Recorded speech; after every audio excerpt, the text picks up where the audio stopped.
तो दोस्तों, क्या कमाल कर दिखाया है हमारी जूही ने। उसने जो इरादा किया था, जो चुनौती दी थी रोली को कि वो उसका सारा सच घर वालों के सामने लेकर आएगी, वो उसने कर दिखाया। जूही अपने मंसूबों में पूरी तरह कामयाब हो गई। रूही को न्याय दिलाने का जो बीड़ा उसने उठाया था, वो आज पूरा हो गया।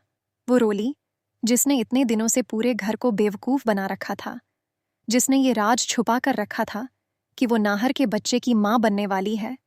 सोचिए, कितना बड़ा झूठ था ये। आज वो सारा सच सबके सामने आ गया। और सबसे बड़ी बात तो ये हुई कि नाहर को भी अपनी रूही की याद आ गई।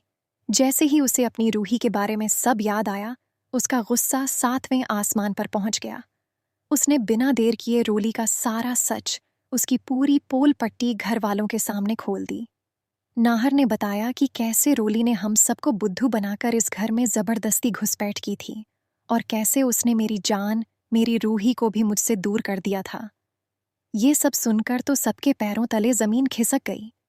दादी ने जब ये सब सुना तो उनके गुस्से का ठिकाना नहीं रहा। वो अपने गुस्से पर काबू ही नहीं कर पाईं और आव देखा न ताव रोली को धक्के मार मार कर घर से बाहर निकाल दिया। दादी ने बिल्कुल सही किया, है ना?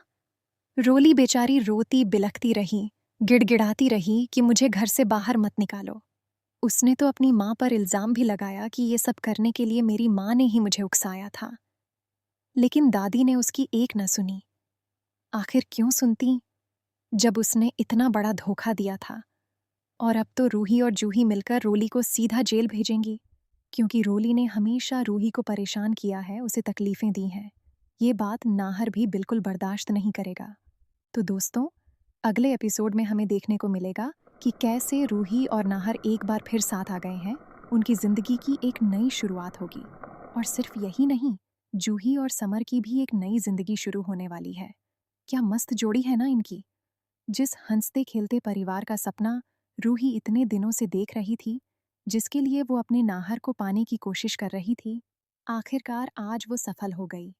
पूरे परिवार में फिर से खुशियों का माहौल बन गया है। सब एक साथ हैं, सब खुश हैं। इससे बेहतर और क्या हो सकता है। ये तो सच में सब्र का फल मीठा होने जैसा है।